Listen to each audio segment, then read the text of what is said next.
Imagine this. It's 1947. The radio hums in the background. The smell of fried bologna fills the tiny kitchen. A grandmother, apron dusted with flour, works magic in 10 minutes flat. No fancy gadgets, no takeout menus, just heart, hands, and a handful of humble ingredients. These recipes weren't just meals, they were survival. They were love on a plate, crafted in tiny post-war kitchens, during economic crunches, when creativity mattered more than cost. But somewhere between TikTok trends and Uber Eats, these dishes disappeared. Forgotten. Faded. Until now. Today, I'm bringing back 30 lightning-fast, belly-filling, and heartwarming 10-minute recipes straight from Grandma's faded cookbooks, the kind passed down in silence, written in pencil, smudged with grease. Some might make you smile. Some might make you cringe. But all of them? Pure, authentic, American food history. So grab a seat at Grandma's table, because what comes next will surprise you.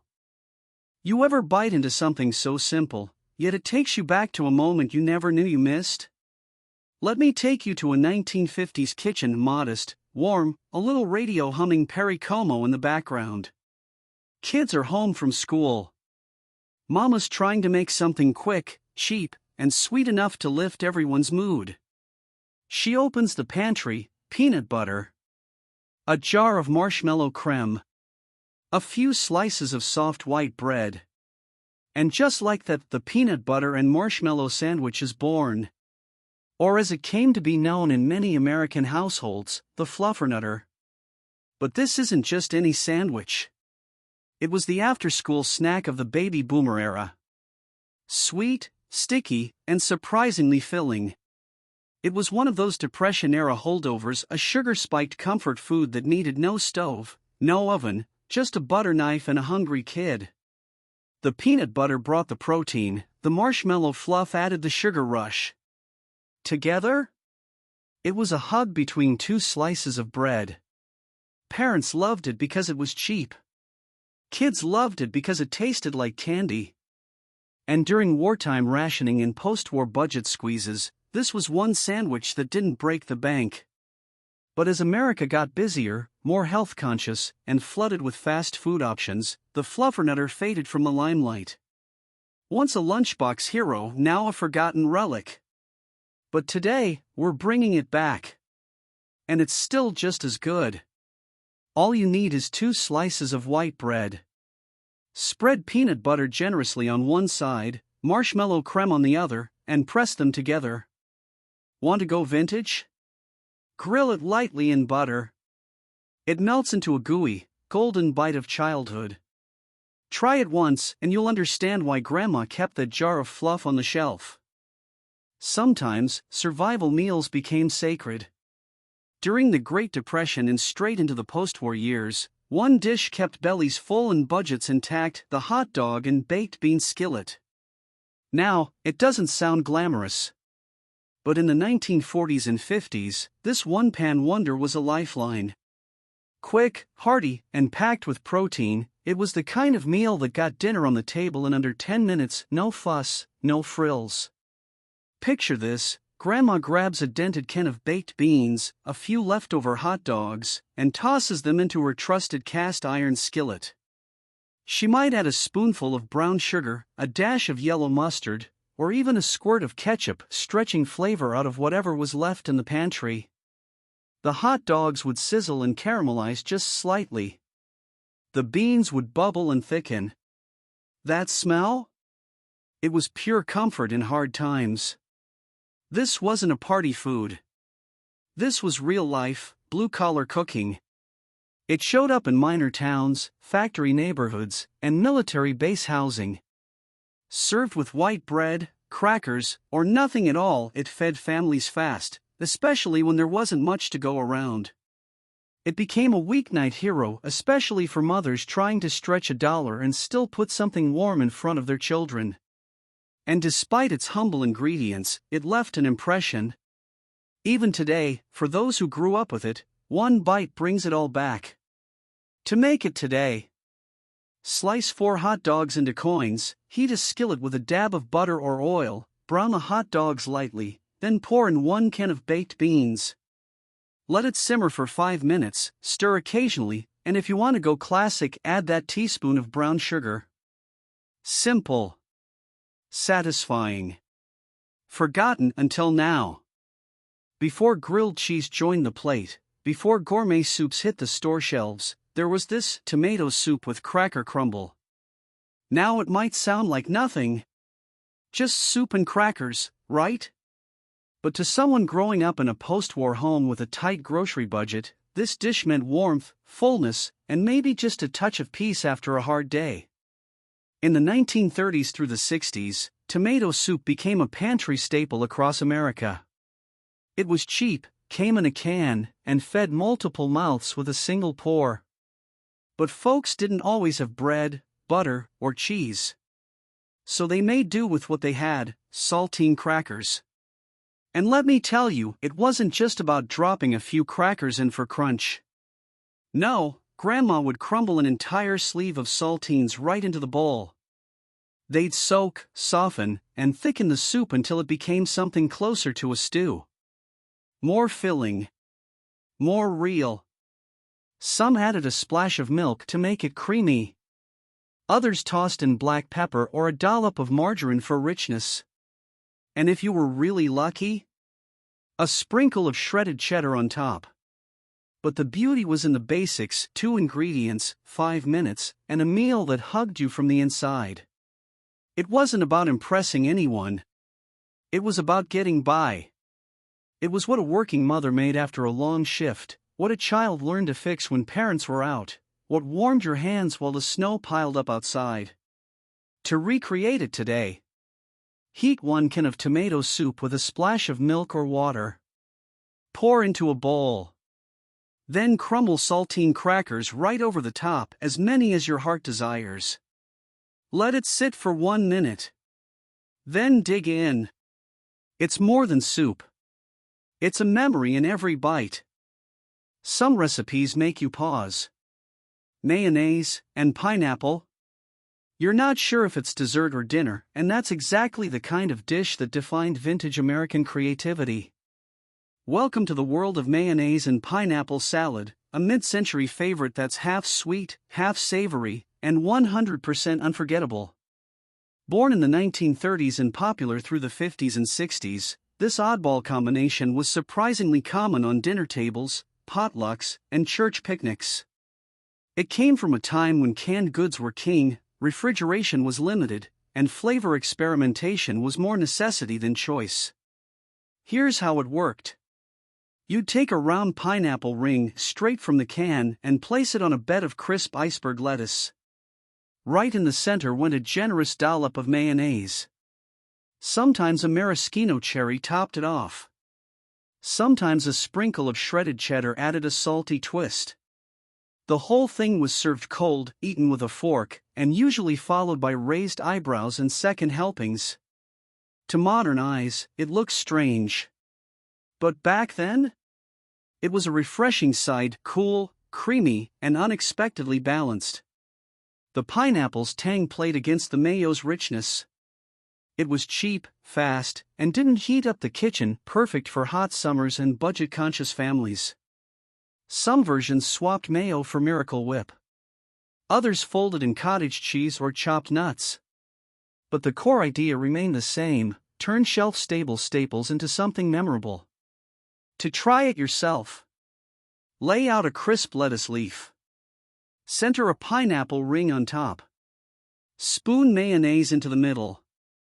Add a cherry or grated cheese if you're going full retro. Chill it briefly, then taste a bite of mid-century curiosity. Is it weird? Yes. Is it forgotten?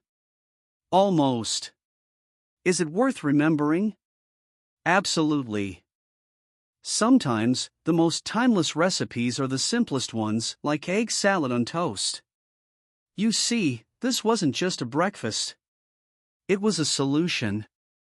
From the Great Depression to the 1970s, when budgets were tight and meat was a luxury, eggs were the everyday hero. Affordable, filling, and packed with protein, they gave families a way to stretch a meal, and egg salad became a staple. It started with hard-boiled eggs, mashed with a fork. Then came a dollop of mayonnaise, a pinch of salt, maybe a dash of mustard or chopped pickles if you had them. The mixture was creamy, tangy, and endlessly customizable. But what made it special wasn't what went in, it was what it went on. A slice of warm, golden toast. Not fresh bread toast. Crispy on the edges, soft in the center, sturdy enough to hold that creamy egg blend without falling apart. In homes across America, this became a go-to-lunch or light supper. Mothers packed it in lunchboxes, made it for guests, or served it with sliced tomatoes and a glass of cold milk. It was comforting, honest food, no frills, no fads. And during wartime rationing, it was a godsend. Eggs were accessible when meat wasn't, and you could make a whole meal out of just a few ingredients. To recreate it today: boil 4 eggs, peel and mash them. Add 2 tablespoons of mayonnaise, a teaspoon of mustard, salt, pepper, maybe chopped celery or onion for crunch. Toast a slice of bread, white, wheat, or even rye. Pile on the egg salad, serve warm or chilled. Simple? Yes. Boring? Never. Because this isn't just toast with eggs, it's a bite of America's resourceful past. Now here's a recipe straight from the heart of mid-century survival cooking: the creamed corn and hot dog skillet. It wasn't born in a test kitchen or written up in glossy magazines. It came from the homes of working-class families, folks who needed dinner on the table fast, with whatever was in the pantry. And in those homes, creamed corn and hot dogs became an unlikely but dependable duo. Picture a small, post-war kitchen in the 1950s. Mom's just finished a shift at the factory or the local diner. The fridge is nearly bare, but there's a can of creamed corn, a pack of hot dogs, and 1 skillet clean. That's all it takes. She slices the hot dogs into coins and browns them in a bit of butter or lard until they're just crisp around the edges. Then in goes the creamed corn, thick, sweet, and steaming. Maybe a pinch of black pepper, maybe nothing at all. Stir it together, let it bubble for a few minutes, and dinner is done. The result? A warm, creamy, salty sweet skillet that's far more filling than it has any right to be. Served over white rice, buttered toast, or just as is, it became a comfort meal in households where every dollar had to stretch. And while it might sound strange today, for many this dish meant warmth, family, and making the best of what you had. To make it today: slice 4 hot dogs into rounds. Brown in a skillet over medium heat with a tablespoon of butter. Once browned, pour in 1 can of creamed corn. Stir and let it simmer for 5 to 7 minutes until heated through. It's not gourmet. It's not modern. But it's a real piece of forgotten food history: 1 skillet, 2 ingredients, and a whole lot of heart. If you grew up in a working-class American home between the 1940s and 1980s, you know this sound: the sizzle of bologna hitting a hot pan. And you know what came next. The fried bologna and mustard sandwich, the humble champion of weekday lunches and quick-fix dinners. This wasn't fancy food. It wasn't even trying to be. But it was hot, salty, crispy, and bold, and for many, it tasted like home. Back then, bologna was cheap, sliced thin, and stacked in the fridge like backup rations. When money was tight and time was short, a few slices tossed in a skillet could do wonders. The edges would curl up like little bowls, sizzling as they browned. That smell? Instant nostalgia. Slather 2 slices of white bread with yellow mustard, none of that gourmet stuff. Just the classic, sharp, vinegary kind. Pile on your hot fried bologna, maybe add a slice of American cheese if you were feeling lucky, and press the sandwich together while the meat's still warm. Simple. No lettuce. No tomato. No apology. This sandwich fueled school kids, factory workers, night shift dads, and busy moms. You didn't need a recipe, just a pan and 5 minutes. And let's not forget, during economic downturns and food rationing, this was more than a snack. It was survival food, dressed up in flavor. To make it today, heat a dry skillet. Fry 2 to 3 slices of bologna until the edges crisp and the center bubbles. Toast your bread or leave it soft, both are true to the original. Spread yellow mustard, stack the bologna, and serve hot. It's greasy. It's loud. And it's a piece of America's unapologetic food history, one crispy bite at a time. When times were lean, meals got creative, and sometimes, smaller was smarter. Enter the world of saltine cracker stackers, the original bite-sized snack plate long before charcuterie became a social media buzzword. In the 1930s through the 1950s, saltine crackers were more than a soup side, they were a base, a platform, and for some families, an entire meal.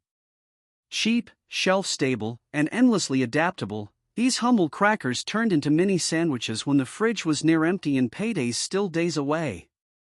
Moms would lay them out like little squares of hope.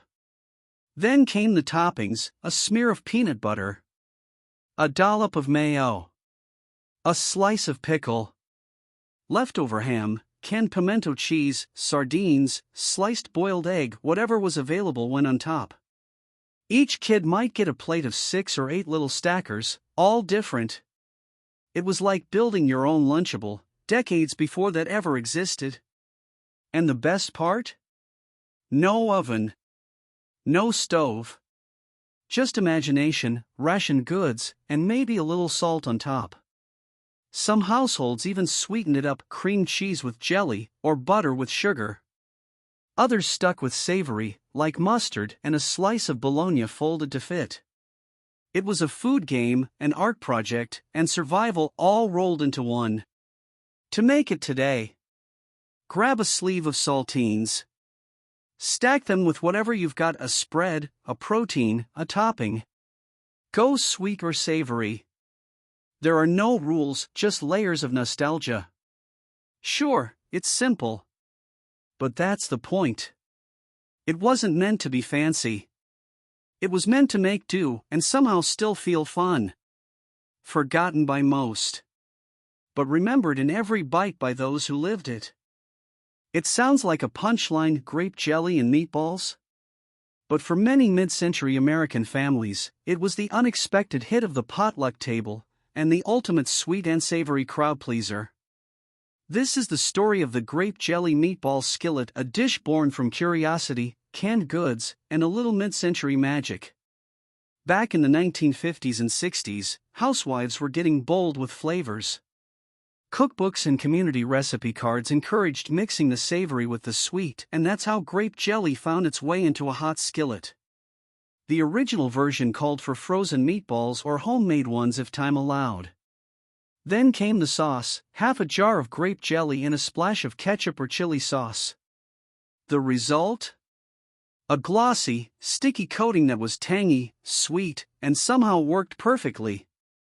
At parties, these meatballs were served with toothpicks from electric warming trays. At home, they landed on dinner plates beside mashed potatoes, white rice, or buttered egg noodles. No one quite understood why they worked, but once you tried them, you didn't question it again. The brilliance? It used pantry staples. Jelly, ketchup, and meat, that's all. No special trips to the store. No fancy spices. Just a strange, sticky skillet full of comfort. To make it today, add 1 pound of fully cooked meatballs to a hot skillet. In a bowl, mix 3/4 cup grape jelly with 3/4 cup ketchup or chili sauce. Pour it over the meatballs.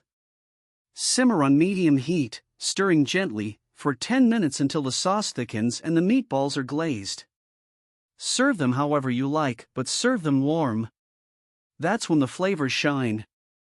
Weird? A little. Wonderful? Absolutely. And worth remembering? Every time.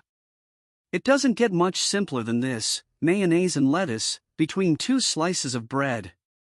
To some, it might sound like nothing. But during the Great Depression, World War II, and the ration-stretched years that followed, this sandwich meant everything. This was the mayo and lettuce sandwich, a recipe of pure necessity. No meat? No cheese? No problem. If you had a garden, you had lettuce. And if you had a single jar of mayonnaise, you had lunch. This humble combination was a regular on farmhouse tables, lunchboxes, and mill worker breaks. Crisp lettuce gave it the crunch. Mayonnaise gave it the richness. And white sandwich bread pulled it all together, soft, simple, and filling enough to get you through the next few hours. Some folks added a dash of black pepper. Others squeezed in a bit of mustard for bite. And if you were lucky, maybe a slice of tomato or cucumber made its way in. But at its core, it was always just two ingredients: cool lettuce and creamy mayo. It wasn't about luxury. It was about dignity. Feeding yourself and your kids with whatever you had left in the icebox. It wasn't exciting, but it was honest. And sometimes, that's what made it special. To make it today, grab 2 slices of soft white bread. Spread mayonnaise on both. Add a few crisp lettuce leaves. Iceberg is the classic choice. Sprinkle a touch of salt and pepper, if you like. Press together and slice down the middle. That's it. That's the whole sandwich. But if you close your eyes while you take a bite, you just might hear the rustle of Victory Gardens and wartime radios in the background. Because this sandwich? It's simple. It's forgotten. And it's real food history. Before energy bars and snack packs, there were jelly roll UPS on white bread, the forgotten sweet treat that lived in metal lunchboxes and after-school memories. This wasn't a fancy dessert. It was barely even a recipe. But in the 1940s through the 70s, it was a go-to snack for busy moms and hungry kids, fast, cheap, and made with just 2 ingredients. Here's how it worked. You took a slice of white sandwich bread, trimmed the crust, and flattened it with a rolling pin or the back of a jar if you didn't have one. Then you spread a thin layer of jelly, grape, strawberry, apple, whatever was in the pantry. Roll it up tight like a little pinwheel. Slice it in halves or bite-sized spirals if you wanted to make it special. And just like that, you had a sweet, sticky, handheld treat. No oven, no fuss. It was popular because it was practical. No baking, no refrigeration, and it could be thrown together in seconds. During wartime rationing or post-war budgets, this was the kind of snack that filled a child's afternoon and satisfied a sweet tooth without wasting ingredients. Sometimes butter or peanut butter was added for richness. Other times, a sprinkle of sugar on top made it feel more like candy. But the core stayed the same: white bread, jelly, and love in every roll. To make it today, trim the crust off a slice of soft white bread. Gently flatten it. Spread a thin layer of jelly edge to edge. Roll it up tightly. Slice in halves or leave whole. Serve cold, just like it was back then. It's quick. It's sweet. And for those who remember it, it's a bite-sized piece of childhood. Some dishes were born not out of choice, but out of pure necessity. And few are more forgotten, or more comforting, than the humble baked bean toasties. This wasn't the kind of recipe passed down with pride. It was passed down because it worked. During the Great Depression and wartime rationing, baked beans became a pantry staple, cheap, filling, and ready in minutes. But serving beans on a plate got boring fast, so families got creative. That's where the toast tie came in. Take 2 slices of sandwich bread lightly toasted and spread canned baked beans over 1 slice. Top it with a second slice and press it all together. If you had a sandwich press or a hot skillet, you'd grill it until golden brown. The beans would bubble. The bread would crisp. And what came out wasn't just food, it was survival turned into satisfaction. This dish wasn't about impressing anyone. It was about stretching a can of beans into a meal that felt warm, handheld, and whole. In post-war America and even into the 1960s, baked bean toasties were a lunchbox regular, a midnight snack, or a working man's dinner. Some added cheese. Some spiced the beans with mustard or onions. But most just kept it simple: bread, beans, heat, done.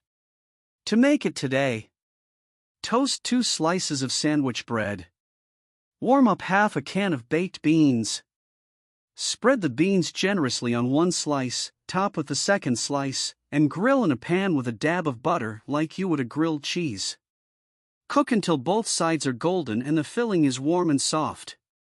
It may not look pretty, but one bite, and you'll taste the resourcefulness of generations past. It wasn't glamorous. It wasn't fancy. But in many American homes, quick macaroni and stewed tomatoes was a meal that showed up when nothing else did. This dish traces back to the Great Depression in World War II, when canned goods, dried pasta, and a little salt could stretch across several meals. It was filling. It was cheap. And best of all, it came together in under 10 minutes. Families would boil elbow macaroni, sometimes just a handful, and drain it. Then, a can of stewed tomatoes was poured straight into the pot. No fancy sauces, no cheese, no meat. Just the pasta and the tomatoes, simmered together until the juice thickened and every bite clung with that tangy, slow-cooked flavor. Some added a pat of butter for richness. Others seasoned it with salt, pepper, or a pinch of sugar to tame the acidity. And if you had onions or leftover bacon grease, even better. But make no mistake, even in its plainest form, this was comfort food. It filled empty stomachs on cold nights and gave families something warm to gather around.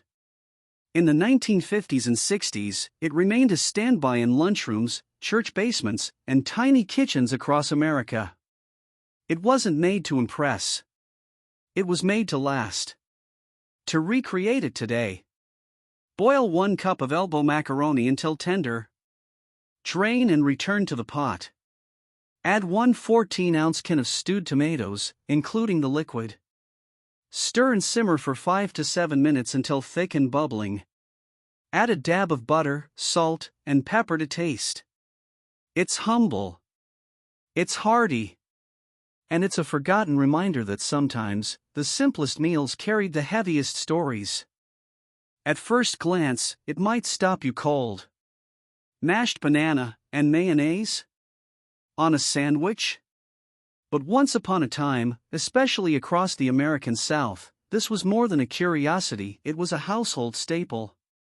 A dish that crossed economic lines, showing up in factory lunches, school bags, and even the occasional politician's plate. In fact, rumor has it that Elvis Presley himself loved variations of it. But for most families, this sandwich wasn't about celebrity. It was about stretching what little you had into something surprisingly satisfying. During the Great Depression, bananas were cheap and filled you up. Mayonnaise added richness and fat. And white sandwich bread, always soft and shelf-stable, was the perfect vehicle.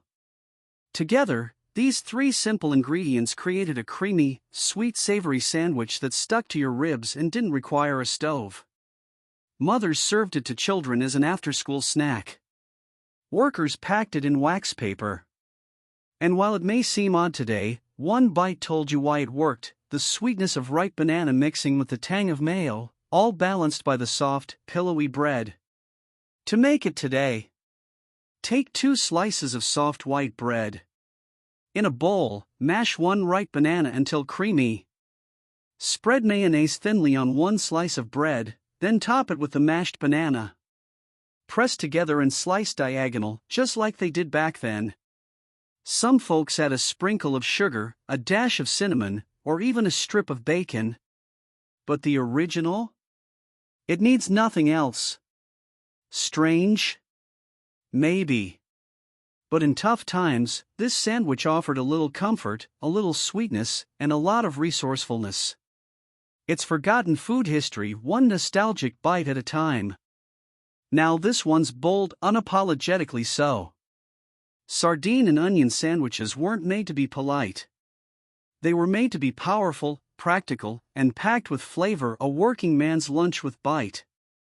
Back in the 1920s through the post-World War II era, sardines were considered a staple in many American homes. Canned, cheap, high in protein, and shelf-stable for months, they were a budget lifeline. Add raw onions into the mix? You had a sandwich that didn't just feed you, it woke you up. In mill towns, coal camps, and long-haul truck stops, this sandwich earned its stripes. Sardines required no cooking. Onions were cheap. And bread, usually white, soft, and sliced, held it all together. It was quick, affordable, and filled you up for hours. The smell might have cleared a room, but the taste? Unforgettable. Some added yellow mustard for tang. Others used black pepper or a slice of tomato when available. But the base was always the same: oily sardines, thinly sliced onion, and soft sandwich bread. This was the sandwich of those who didn't have time to fuss. Lunchboxes packed at dawn, eaten on the job, washed down with black coffee or a cold cola. To make it today: drain 1 can of sardines and mash lightly with a fork. Slice a few rings of raw white or red onion. Lay the sardines on 1 slice of bread, top with onions, season with black pepper, and close the sandwich. Serve it as is, or toast it lightly if you want a crisp edge. It's not delicate. It's not quiet. But it's a sandwich that tells the story of grit, labor, and getting through the day one bite at a time.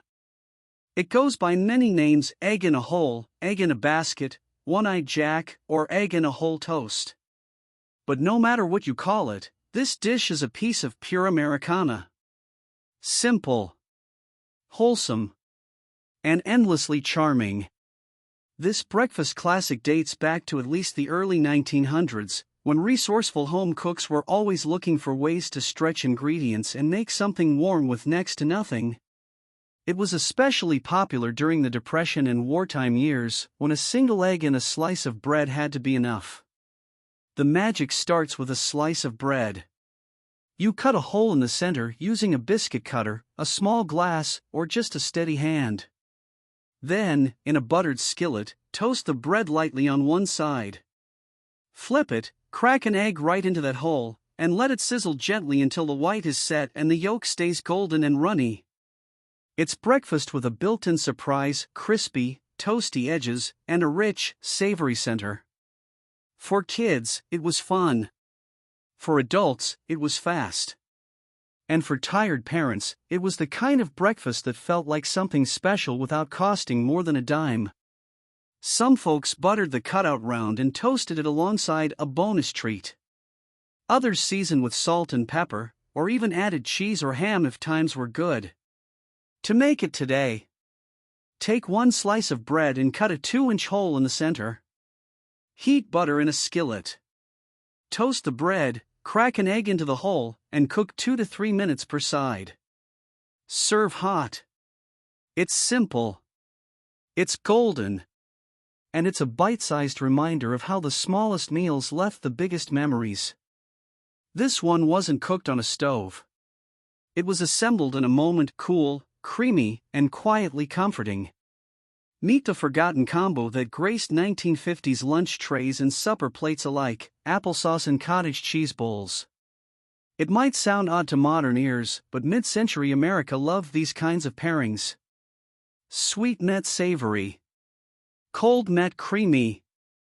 And if you were watching your budget and your waistline, this dish was considered downright smart. Cottage cheese had its moment back then, hailed as a protein-packed miracle. Doctors recommended it. Diet booklets swore by it. And in thousands of households, a scoop of cottage cheese became a daily staple. But on its own, it needed a little something. That's where the applesauce came in: chilled, mild, and slightly sweet. Spoon it right next to a mound of cottage cheese in a small bowl or glass dish. No cooking, no seasoning, no rules. Just balance. Sometimes it was served with a sprig of mint. Sometimes a sprinkle of cinnamon. And sometimes, just as it was, because that's what the pantry had to offer. For busy moms, it was a light lunch. For kids, it was a snack or side. And for folks watching their calories in the 1960s and 70s, it was practically diet gospel. To make it today, spoon a half cup of cold cottage cheese into a bowl. Add a half cup of unsweetened or lightly sweetened applesauce beside it, not on top. Garnish with cinnamon if desired. Serve chilled. It's quiet, it's unassuming, and it's absolutely real, a dish that once sat beside casseroles and meatloaf as proudly as any main course. Forgotten by most. But for those who remember, it still tastes like retro simplicity at its finest. Before pasta salads became potluck royalty, there was a humble, overlooked dish that worked overtime in American kitchens: cold spaghetti with Italian dressing. It wasn't from Italy. It wasn't from a cookbook. It was from a place far more practical, the fridge. In the 1960s and 70s, home cooks started realizing something: leftover spaghetti didn't need to be reheated. It just needed a new purpose. And with the rise of bottled salad dressings, especially tangy, herby Italian, this dish was born. Boil a pot of spaghetti for dinner. The next day? Toss the cold leftovers with Italian dressing. Add a few chopped veggies, maybe diced green pepper, red onion, black olives, or cherry tomatoes, and suddenly, you had a chilled lunch that felt fresh and even a little fancy. For busy moms and budget-minded families, it was a lifesaver. It used what you had. It didn't require cooking twice. And it kept well in the fridge, ready whenever someone needed a quick bite between errands, work, or chores. Some versions added cheese cubes. Others used spaghetti broken in half before boiling to make it easier to serve. But no matter the variation, the soul of the dish was the same: cold noodles, bright dressing, and a dash of thrift. To make it today, cook and drain 8 ounces of spaghetti. Let it cool completely. Toss with 1/3 cup bottled Italian dressing, or homemade, if you prefer. Add chopped vegetables, a sprinkle of salt and pepper, and chill for at least 30 minutes before serving. It's tangy. It's cool. And it's a quiet reminder that even yesterday's dinner could become today's forgotten gem. No heat. No fuss. Just one bowl of retro brilliance, ready to be remembered. This next dish didn't need a recipe, just a skillet, a handful of potatoes, and an instinct passed down through generations. Say hello to the fried potatoes and onion skillet, the backbone of breakfasts, the soul of suppers, and the scent that filled kitchens across America from the Dust Bowl days to the working-class tables of the 1970s. This was the kind of meal built from leftovers, or from almost nothing at all. A couple of potatoes. Half an onion. Maybe some bacon grease saved in a jar by the stove. That was all it took to make something hot, hearty, and honest. In rural homes and city apartments alike, this skillet was a staple. It showed up on the side of eggs in the morning, next to a piece of fried bologna at lunch, or as the main event at night when money was tight. And every family had their own method: some diced the potatoes, others sliced them thin like coins. Some kept the onions soft, while others let them caramelize until sweet and golden. What mattered most? The crust. That crispy, golden layer that formed on the bottom of the pan, the reward for patience and the mark of a cook who knew their way around a skillet. To make it today, peel and slice 2 to 3 medium potatoes. Thinly slice half an onion. Heat 2 tablespoons of oil or leftover bacon fat in a cast iron or non-stick skillet over medium heat. Add the potatoes and let them sit, don't stir too soon. Add onions after a few minutes, season with salt and pepper, and cook until golden and tender, about 15 to 20 minutes. It's humble. It's hearty. And it's proof that flavor doesn't come from wealth, it comes from wisdom. It's a flavor pairing that raises eyebrows today. But for generations of Americans, it was the perfect blend of creamy, tangy, and sweet. We're talking about the forgotten classic, peanut butter and sweet pickle sandwiches. This quirky combination was once a common sight in lunchboxes and diners, especially from the 1930s through the 1960s. And while it may sound strange at first, it made perfect sense to those who grew up on it. You had peanut butter, cheap, protein-packed, and shelf-stable. And sweet pickles, often home-canned or bought in bulk from the corner store. Together, they created a sandwich that hit every note: creamy, crunchy, salty, sweet, and sharp. One bite, and your taste buds woke up. It was a Depression-era innovation, born out of limited choices and creative thinking. When meat was too expensive and cheese too rare, families turned to what was available. And sometimes, those combinations turned out to be unforgettable. Served on white sandwich bread, this odd couple sandwich became a lunchtime staple. Kids loved the sweetness. Adults appreciated the bite. And it packed well without refrigeration, a bonus for workers on the go. To make it today, spread peanut butter on one slice of soft white bread.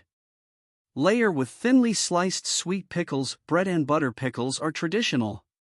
Top with a second slice of bread, press gently, and cut into halves or quarters. Optional twist: toast the bread first for a warm, crunchy contrast. Or swap in crunchy peanut butter for an extra bite. It's not for everyone, but for those who know it, it's pure nostalgia.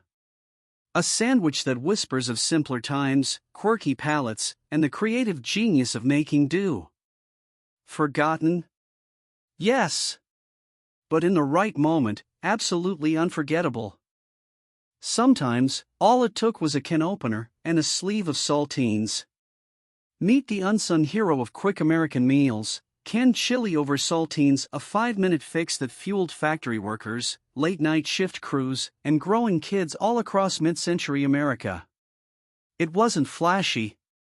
It wasn't fancy. But it was hot, hearty, and could be made with just two things you almost always had in the pantry. During the 1950s and 60s, canned chili became a kitchen essential. It was shelf-stable, affordable, and comforting, a taste of something slow-cooked without the hours. And when you didn't have bread or rice, saltines stepped in. Crackers were cheap, crunchy, and ready to soak up all that rich, meaty sauce. Some folks crumbled the saltines right into the chili. Others laid them flat on a plate and spooned the hot chili over top, creating a crispy, savory base. It was a working-class version of nachos, long before Tex-Mex swept the nation. If you were lucky, a sprinkle of shredded cheese or chopped onion made it to the top. But most of the time, it was just chili and crackers. Simple. Filling. Reliable. To make it today, warm 1 can of chili, with or without beans, on the stove or in the microwave. Arrange saltine crackers on a plate or shallow bowl. Spoon the hot chili generously over the crackers. Add cheese or onions if you like, or eat it the way it was often served, plain, fast, and proud. This dish doesn't tell a story of luxury, it tells a story of resilience. Of making a full meal from next to nothing. And of finding flavor in the most unexpected places. Chili and crackers. That's it. That's the meal. And for many, that was more than enough. This was more than just dessert. It was a warm, creamy hug from the past, a dish that stretched the last of the pantry staples into something that felt like love. We're talking about rice and raisin pudding, the forgotten comfort classic that filled bellies and soothed hearts across generations. Dating back to the early 1900s and rising in popularity during the Depression and wartime years, this pudding was the definition of making do. Leftover rice? Add milk. A handful of raisins? Toss them in. Sweeten it with a bit of sugar, warm it with a dash of cinnamon, and you had a dessert or even a breakfast that tasted far richer than it cost to make. In farming towns, mill homes, and city tenements, this dish was a go-to for frugal families. It was cheap. It was nourishing. And it had that magical quality of turning scraps into something soulful. Served warm in the winter or cold from the icebox in summer, every spoonful told a story of quiet resilience and tender routine. Some grandmothers baked it slow in the oven. Others simmered it gently on the stove. A beaten egg or two could make it richer. A splash of vanilla brought it to life. But at its heart, it was always the same: milk, rice, raisins, and thyme. To make it today: combine 2 cups of cooked white rice with 2 cups of milk in a saucepan. Stir in 1/3 cup of sugar, half a cup of raisins, and a pinch of salt. Simmer over low heat for 20 to 25 minutes, stirring often until thick and creamy. Finish with a dash of cinnamon or a drop of vanilla. It's sweet, soft, and steeped in memory. A quiet dish, but one that never left the hearts of those who grew up with it. Sometimes the oddest combinations become the most unforgettable. And for many Depression-era families, this one was both strange and sacred. Say hello to the tomato and sugar open-faced sandwich, a forgotten slice of childhood that once sat proudly on countless American kitchen tables. At first, it might stop you cold. Raw tomato, with sugar? But in a time when groceries were limited and palates were simpler, this sweet-savory combination hit just right. It started with soft white bread, usually homemade or store-bought in wax paper sleeves. A thick slice of fresh tomato, garden-grown if you were lucky, was placed on top. Then came the sugar, a gentle sprinkle that melted into the tomato's juice, creating a glossy, tangy sweet bite. No mayo. No butter. No salt. Just tomato and sugar open-faced and eaten with your hands or a fork. This sandwich was especially popular during summer harvests when tomatoes were abundant and refrigeration was a luxury. For kids, it was a quick snack. For farmers, a light lunch. And for mothers with 4 mouths to feed and half a loaf of bread to get through the week, it was a solution wrapped in simplicity. Some folks added a bit of pepper. Others swore by chilling the tomato first. But most just sliced, sprinkled, and served. To make it today: lay 1 slice of soft sandwich bread on a plate. Top with 1 thick, juicy slice of tomato. Sprinkle with 1 to 2 teaspoons of granulated sugar. Serve immediately, open-faced. It's not fancy. It's not for everyone. But for those who remember it, this sandwich is more than a snack, it's a moment in time. A reminder that joy can be found in the simplest, strangest combinations. Now this one? This one crackled when it hit the skillet.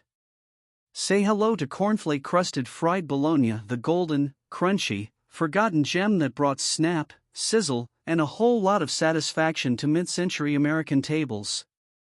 During the 1950s and 60s, bologna was a kitchen MVP. It was cheap, flavorful, and available just about everywhere. But folks wanted to do more than just slap it in a sandwich. So some genius in a small-town kitchen reached for a cereal box and changed the game. Crushing cornflakes into a coarse breading and pressing them onto slices of bologna before frying gave this humble meat a whole new identity: crispy on the outside, savory on the inside, and unlike anything you'd get from a plain lunchbox sandwich. It was a hit with kids who loved the crunch. It was a hit with adults who loved that it felt just a little indulgent. And most of all, it was a hit with cooks who could turn 4 ingredients into something that tasted like more. To make it today: start with thick slices of bologna, 1 or 2 per serving. In a shallow bowl, beat 1 egg with a splash of milk. In another bowl, crush about a cup of cornflakes into coarse crumbs. Dip the bologna slices into the egg, then coat generously with the cornflake crumbs. Heat a bit of oil or butter in a skillet over medium heat. Fry the bologna until golden brown and crisp on both sides, about 2 to 3 minutes per side. Serve it as is, or tuck it into white bread with a dab of mustard. Either way, it's got that perfect mix of salty, crunchy, and comforting. It's forgotten now. But for a brief, crackling moment, cornflakes and bologna were the king and queen of the skillet. Long before toaster pastries and sugar-loaded cereals ruled breakfast, there was cinnamon sugar butter toast, the quiet legend of the American morning table. This dish wasn't just food, it was a ritual. A warm slice of comfort that generations of kids woke up to, especially in the 1940s through the 1970s. Cheap, fast, and just sweet enough to feel like a treat without being over the top. It started with the basics: white sandwich bread, butter, sugar, and ground cinnamon. But the secret wasn't in the ingredients, it was in the timing. You toasted the bread just enough to make it crisp, then spread the butter while it was still warm, letting it melt into the crumb. Then came the magic, a generous shake of cinnamon sugar mix, covering the top in a soft brown dusting that soaked into the butter and gave each bite the perfect crunch and melt. It was breakfast. It was dessert.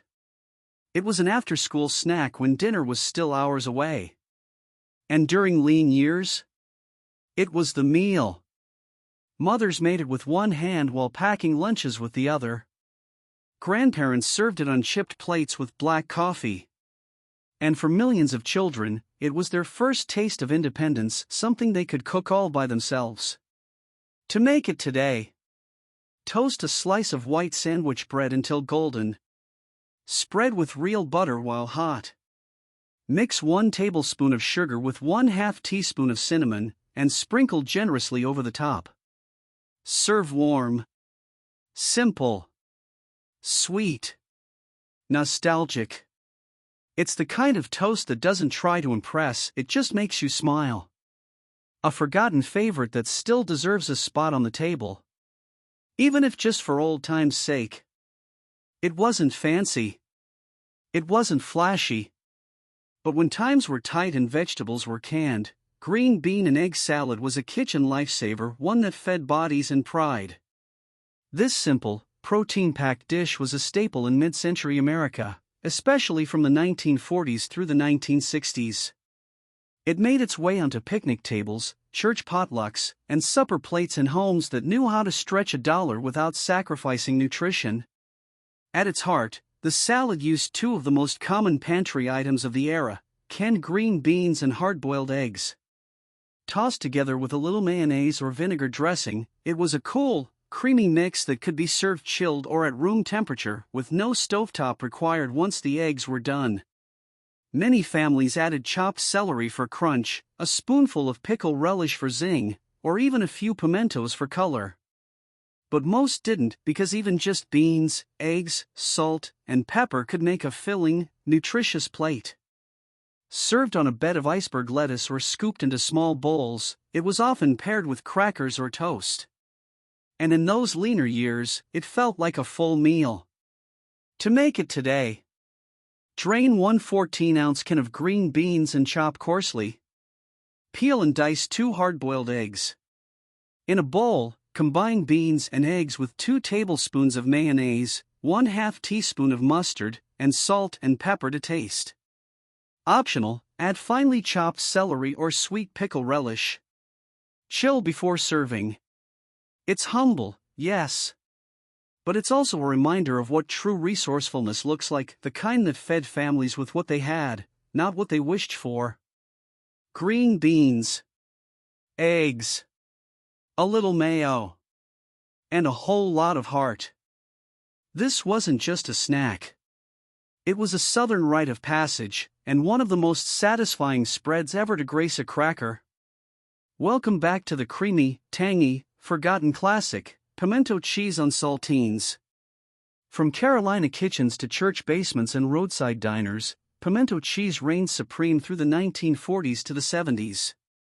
And while it was often used in sandwiches, the real charm came when it was scooped straight onto saltine crackers, crunchy, salty, and ready to carry that bold flavor. Made from shredded cheddar cheese, chopped pimentos, and mayonnaise, this spread was affordable, no cook, and could feed a crowd.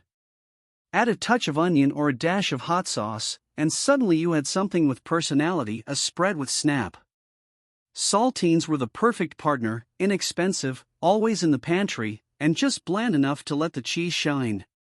It was a favorite at bridge clubs, school parties, and lazy afternoons when dinner felt far away. Some families even served it as a light supper, just a plate of saltines and a bowl of homemade pimento cheese, sitting in the center like edible gold. To make it today. In a bowl, mix 1½ cups of shredded sharp cheddar with ½ cup mayo and ¼ cup diced pimentos. Add a pinch of garlic powder, salt, pepper, and a splash of hot sauce or grated onion if desired. Stir until creamy and chill for 30 minutes to let the flavors meld. Scoop a spoonful onto individual saltine crackers. Serve as a snack, side, or simple retro appetizer. It's rich, it's bold, and it's pure Southern nostalgia. A dish that proves sometimes the best things really do come in small, salty bites. Before fresh salmon was a luxury item. Before protein shakes and health fads. There was the practical, pink powerhouse of the American pantry, cold canned salmon salad. From the 1930s through the 1960s, canned salmon wasn't a shortcut, it was a go-to. Affordable, packed with protein, and long-lasting on the shelf, it found its way into everything from croquettes to casseroles. But when the stove stayed off and the heat of summer crept in, one version reigned supreme, the cold salmon salad. This wasn't about elegance. It was about ease. You opened the can, flaked the fish, and folded in a few everyday staples, diced celery, chopped onion, maybe a splash of lemon or a spoonful of mayonnaise. Sometimes, a chopped hard-boiled egg made it heartier. Other times, pickle relish or mustard gave it zing. The result? A cool, creamy salad that could be spooned onto lettuce, tucked into sandwiches, or served with a side of crackers. It was light yet satisfying, a practical way to stretch one can of salmon into a meal for a family of 4. Served at lunch tables, potlucks, and brown-bagged at factory jobs, this salad was a symbol of thrift and taste. To make it today. Drain and flake 1 14-ounce can of salmon, removing skin and bones if desired. In a bowl, combine with 1/3 cup mayonnaise, a 1/4 cup finely chopped celery, 2 tablespoons chopped onion, and 1 teaspoon lemon juice. Season with salt and pepper. Optional, stir in diced hard-boiled egg or a dash of Dijon mustard. Chill before serving. Serve on toast, spooned into lettuce cups, or with saltines on the side. It's light. It's old school. And it's a forgotten classic that deserves a fresh place at the table. And now, we end with warmth. Hot milk cake with butter, a soft, golden dessert that feels like it was baked straight from a memory. This classic goes back to early 20th century America, rising in popularity during the Great Depression and World War II. Why? Because it used simple, inexpensive ingredients, flour, sugar, eggs, and the star, scalded milk. When poured hot over beaten eggs and sugar, the milk gave the cake its tender crumb and rich, comforting flavor. No frosting was needed. No fillings. Just a pat of butter melting over the top while the cake was still warm, and maybe a light dusting of powdered sugar if you were feeling fancy. It was the kind of cake made after Sunday dinner. The one Grandma whipped up on a quiet afternoon. And when times were lean, it reminded families that sweetness could still be found in simplicity. Hot milk cake was also durable, it kept well, packed easily, and stayed moist for days. That made it a favorite in lunchboxes, church socials, and back porch gatherings all across mid-century America.